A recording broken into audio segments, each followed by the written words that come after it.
Hi guys, welcome to my channel, and today we're going to be reacting to NASCAR's biggest crashes. I mean, I've never watched NASCAR. I know a bit about it. Me being a Formula 1 fan, I know that Kimi Raikkonen has competed, and I know it's just been announced that Jenson Button is competing in a few races this season. Yeah, I don't know much about NASCAR. I heard that it has playoffs. Someone please explain to me how that works. But anyway, let's get into the reaction.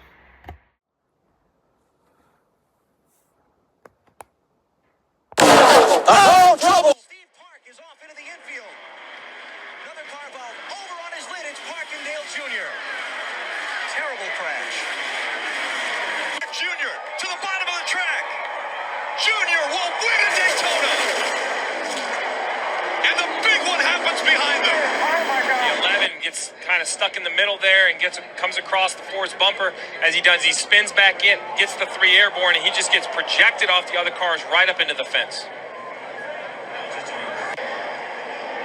Oh goodness, 6 gets, it's like, oh my gosh. Goodness gracious.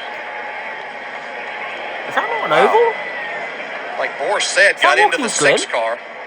I thought they only raced on ovals. Starts, and they get into the wall on the outside. The others start jockeying around. There's Derek Cope. He thought he got through that for just a moment, but Mark Martin's going to come right back up in front of him. And is that Ricky Craven? Yes, it is. Ricky Craven in car number 41 that's flipping over, went up against the outside wheel fence, back down on the track, and was hit again. There's a spin. There's trouble. Upside down. Schrader's number 25, side over side, end over end. Another car in trouble and also getting airborne. Terry Labonte is involved. His car spinning around on the grass.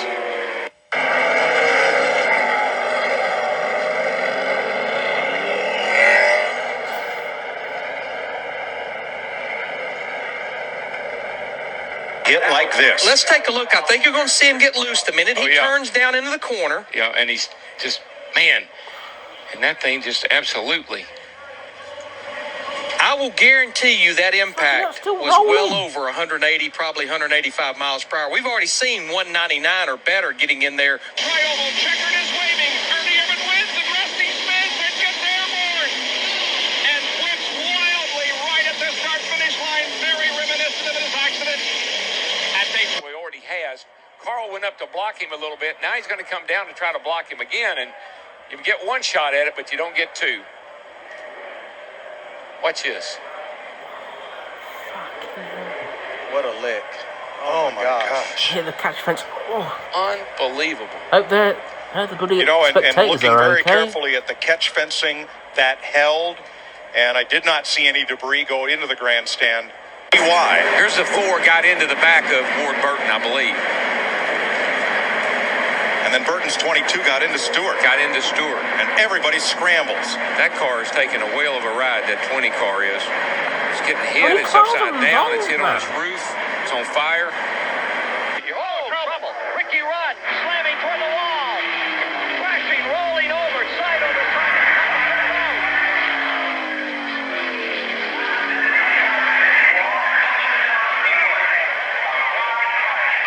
Ricky Rudd. Ford automobile out of control. Side over side several times. Lands in the grass just at the top of pit road. These guys are Dyson. Go ahead, BP. And there he makes contact. He comes down trying to get in front of Kurt Busch.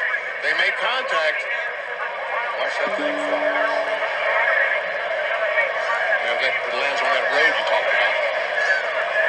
And then when it gets onto the racetrack again, it takes another nasty flip. Watch this hit. That's a hard one right here. Oh, man.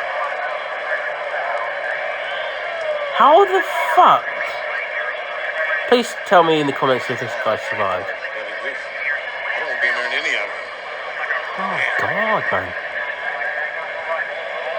Like I said, that car really held up well above the driver. But you see the hood flopping around and the deck lid, the tethers that... Not following the truck in front of him. Don't know what's going on there. Whoa! Oh, look out! We got trouble. This is going to hurt. Fucking hell! You see how close that was to the spectators. Fucking hell. Yep. Keep your fingers crossed.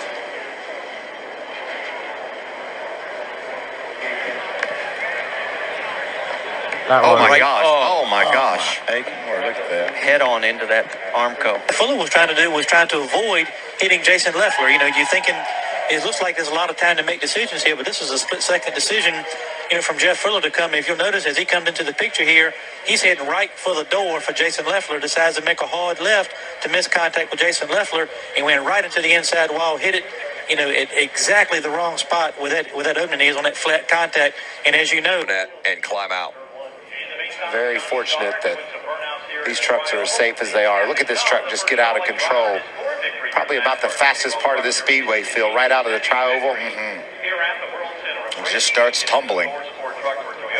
That young man with his dirt racing background, I'm sure he's had many barrel rolls in his career, but none like that.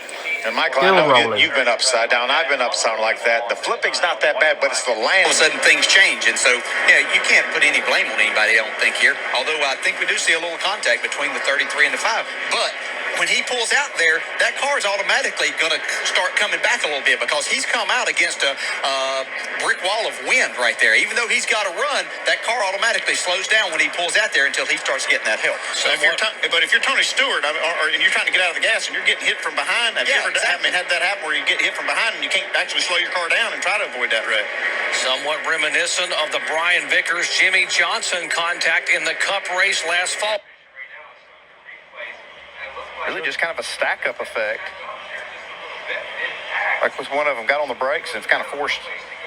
Yeah, look at Tony Stewart just missing this crash. Man, here's where it really gets exciting. Man, we talked about that there's nowhere to go as you come off of these corners, and when something like this happens, you make a commitment, and you've got one opportunity really to miss this wreck. Tony Stewart did a great job. Some others got... He was right here in the tri-oval, nearing the starting line. Right rear, it begins to shred, and the car goes out of control. You're at 210 miles an hour. You can see the right rear going. You see the debris there on the left-hand side of your screen.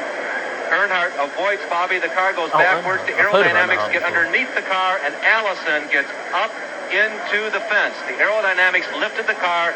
They're not built to go backwards. Right underneath Harold Kinder. Harold, he stayed in there. Boy, I'll tell you, talk about a trooper. Kinder is right there. He's got the yellow flag out right away. That is a veteran, competent flagman.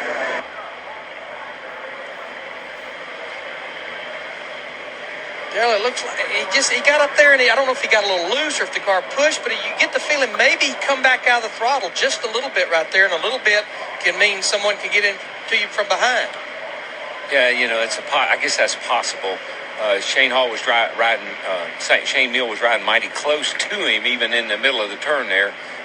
So it's hard to say. Won't know till we talk to those guys, I guess. 24 or more cars ended up involved. Of our top 11 in the points, 8 was involved. Wow. But what a difference this race is going to make in the points shakeup. How many cars Kenny are Wallace racing? And Jason Keller are the only two in the top.